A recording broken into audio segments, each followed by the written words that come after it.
All right, welcome back. We're at lesson 3 for United States history.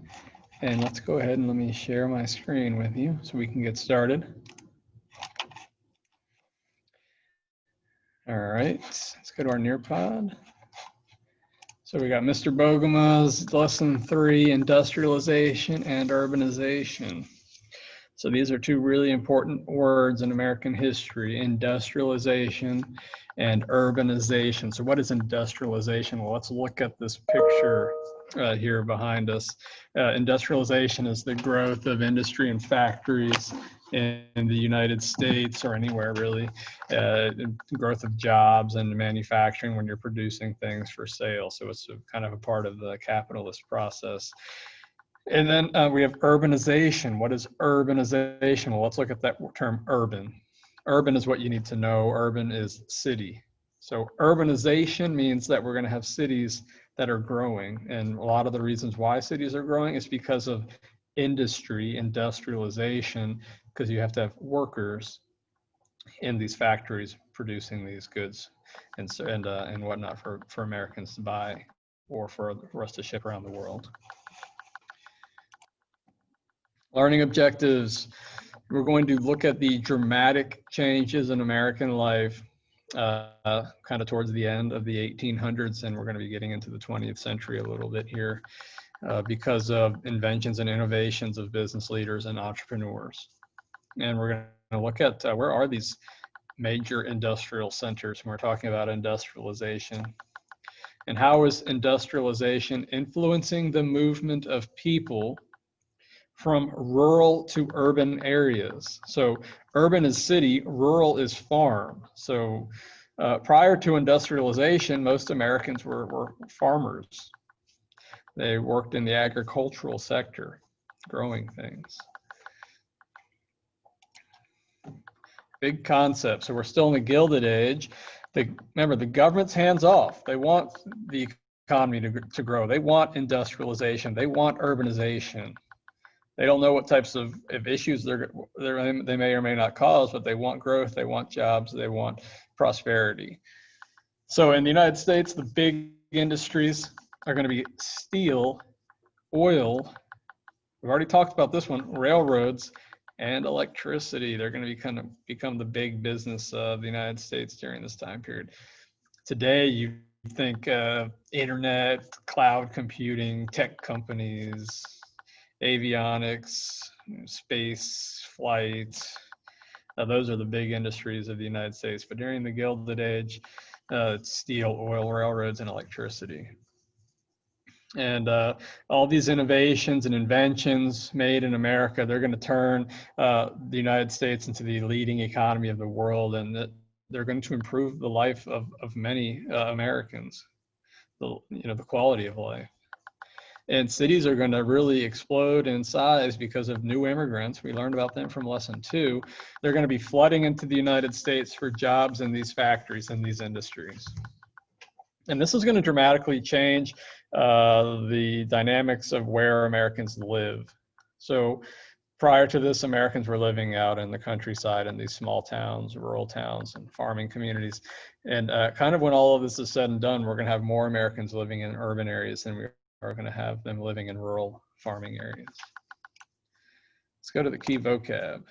We're going to spend our time today talking about 8 of the many, many hundreds and hundreds of innovators and entrepreneurs of the Gilded Age. We're just going to look at 8. We're going to start with Alexander Graham Bell. Of course, he was an inventor, and he's going to invent the telephone, which is we take the telephone for granted, and we all have these. This is what telephones become. But prior to Alexander Graham Bell really innovating this telephone, how did Americans communicate? Well, they communicated by letter, and they communicated by telegraph with Morse code. So you'd have to have these telegraph lines, and you'd have to have people there listening, and people would send telegraphs, and they'd write them down. Okay, where's this telegraph going? Okay, what is the message? Okay, then they'll give it to a delivery person. They'll run off and deliver the telegram. Well, that takes a long time, so you're not really going to get information very quickly. And if If you want to have a prosperous society, it's all about information and the transfer of information and ideas. So really, when Bell develops this telephone, he's going to revolutionize the way people communicate in the United States, which will culminate all the way to our present day where we have the smartphone, the smart telephone. All right, so let's look at steel now. So we got this guy named Henry Bessemer. He's not even an American, he's English. He's going to develop a way to make cheap, affordable steel. So prior to Henry Bessemer coming up with something called the Bessemer process, it was really difficult and expensive to make steel. So people weren't manufacturing steel. Things were being built out of iron, and iron's heavy. It's not very flexible, so it's more prone to break. Can't hold as much weight. It's not as strong. So when Bessemer comes up with this way to manufacture steel, it's going to change how the world is built. So we talked about the furnace. A lot of the Bessemer process has to do with the furnace that he developed and built, and the pushing in air and superheating the iron ore. So you're burning out all of the impurities that are in iron, and you're coming up with a more pure material. And that pure material where all the impurities and weaknesses have been burned out, that's steel. What does that have to do with American history? Well, because this gentleman here, another immigrant, Andrew Carnegie, he's going to go to England and he's going to see the Bessemer process, and he's going to remember what's going on with the Bessemer process, and he's going to come back to the United States, and he's going to get a whole bunch of investors to give him money so that he can build the largest steel manufacturing center in the United States.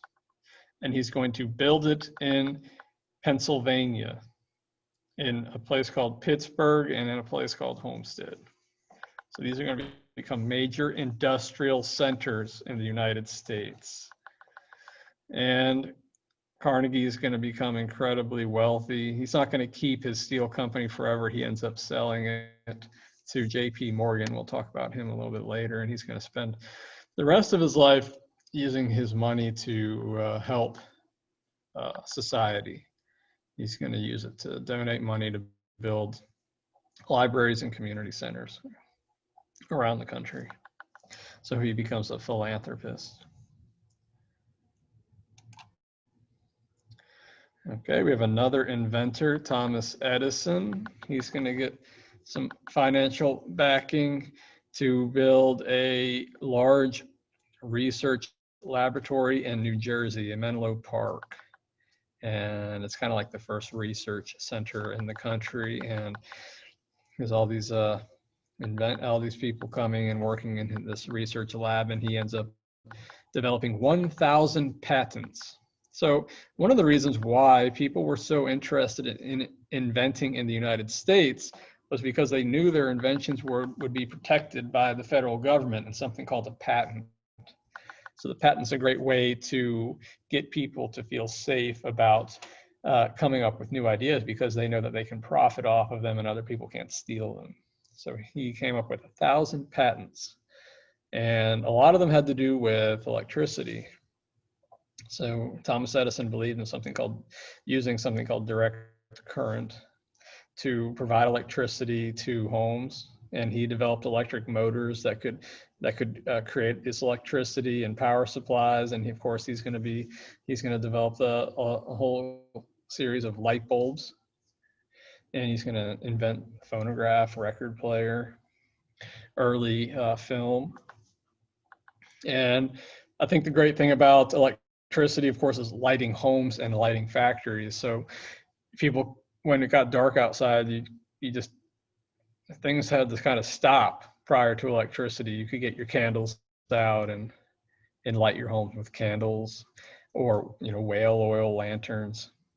So a lot of whales were being hunted during this time period for their oils to be put in lanterns so people could light their homes. But now with electricity, electricity, you get electricity into your house, and you can have a light switch and you can turn your lights on and off so you can be more productive. So it's all about productivity. How productive can you be if your house or your factory, when the sun sets and it gets dark and you can't work in there, well, then you're not going to be as productive. But if you can provide electricity into these factories to mechanize what they're doing, you could have electric motors, moving machinery, or you could have electric lights, you can be far more productive. So Thomas Edison is a big advocate of pushing electrifying the United States.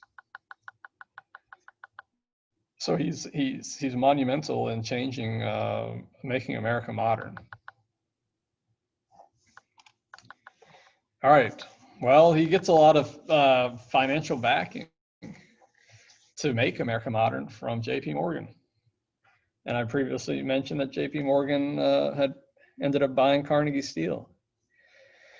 So J.P. Morgan is an investor who changes America. So his company still exists today. There's a bank, J.P. Morgan. And he invested in Thomas Edison. He helps create the Edison Electric Company.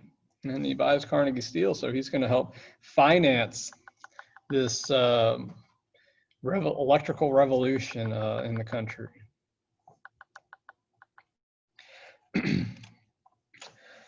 All right, let's look at oil. So we have John D. Rockefeller. He's from Ohio. And Ohio was kind of the epicenter of oil during the Gilded Age. There was a lot of oil under the ground in Ohio, and there was all these small independent, oil drillers, and people were pulling up oil, and they realized eventually at first people didn't have any use for oil. It was thick and crude, and you couldn't do much with it. But then people start refining it, or kind of like distilling it into a more pure form. And one of the pure forms that it can be distilled down into is kerosene, this clear, derivative of oil. And kerosene is flammable, and you can use it in lamps. So kerosene becomes a very important way for people to light their homes. Prior to the electrification of the United States, everybody needed kerosene to light their homes. So John D. Rockefeller becomes incredibly rich with his company Standard Oil, and he's going to have a monopoly. He's going to control a large portion of the oil industry. 90% of the oil market he's going to control, and a lot of people thought that the tactics, the methods that he used to control the oil industry were kind of ruthless.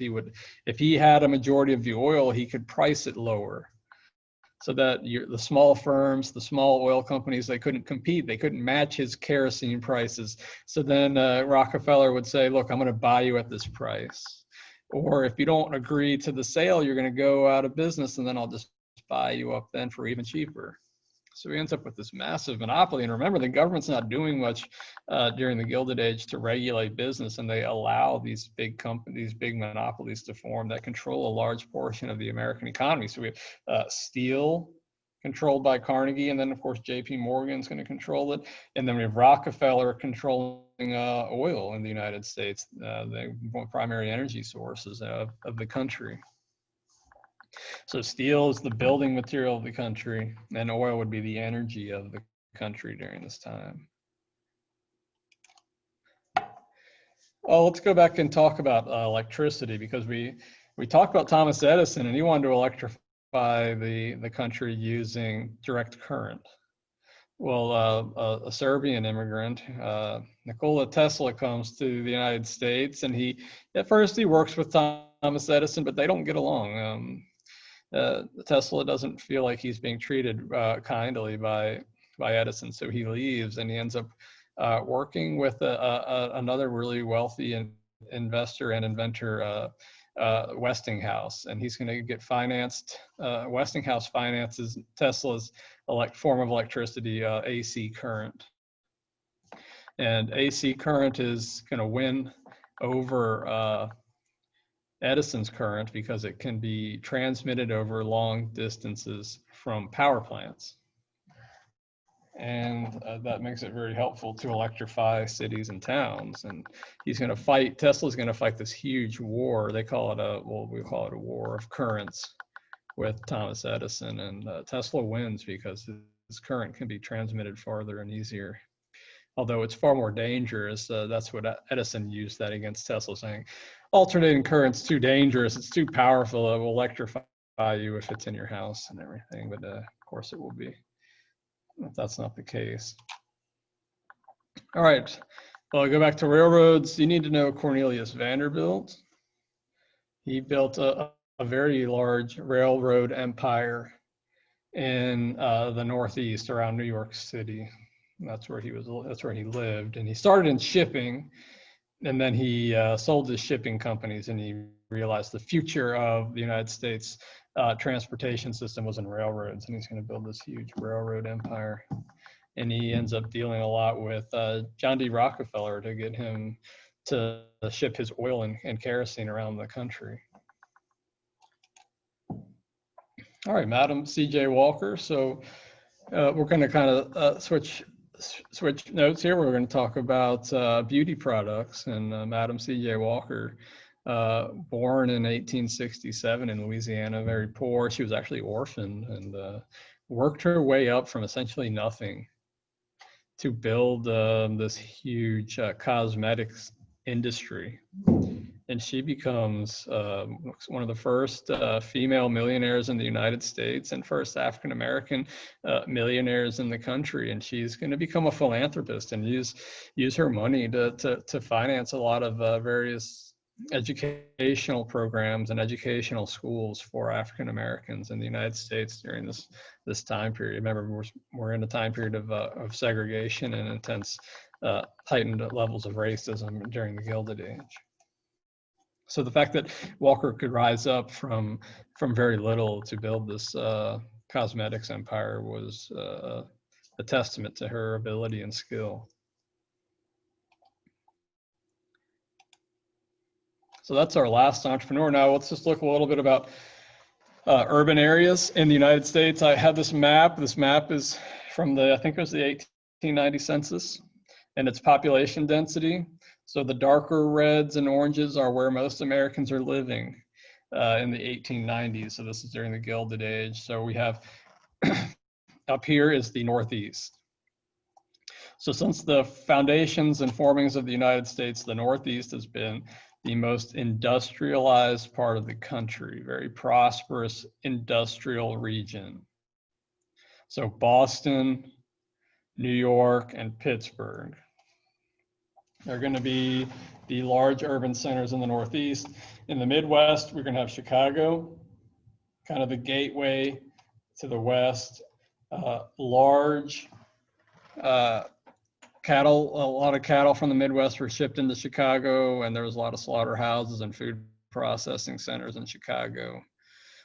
And out in the West, we have San Francisco was the large urban center in the West, on the Western seaboard during the Gilded Age. So we're going to see a lot of growth and movement of people, especially as we progress through this class. A lot of people are going to be leaving the South and moving west and north. Let's look at our timeline. So this is still kind of sitting on top of our first two lessons. 1876, that's the year of the Hayes-Tilden election. Bell invents the telephone.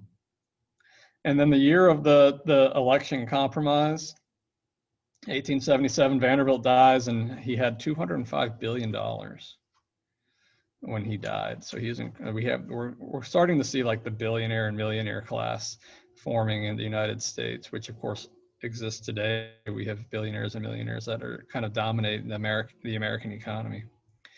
1879, Edison's going to patent his light bulb. 1892, Carnegie's going to build his steel plant. 1895, Tesla is going to use alternating motors. He's going to prove that his electrical generation is effective by creating a hydroelectric power station at Niagara Falls. Kind of sets the stage for most power plants using Tesla's alternating current. At 1901, J.P. Morgan's going to buy Carnegie Steel for $303 million. And in 1910, that's when C.J. Walker is going to create her cosmetics company. So that's our timeline. And continuity and change from our 3 lessons. So we still have railroads, we still have immigration, and we still have the growth of cities. Those are all continuing. What's changing? The steel and oil industry, new inventions. We have electricity and telephone, and we have big businesses becoming the most powerful part of American society. They're going to dominate the American landscape for many, many decades, even to this day. And that concludes lesson 3. Thanks for joining me. If you listened, I hope that it was helpful, and you can move on now to complete the activities for lesson 3, and I hope you have a nice day.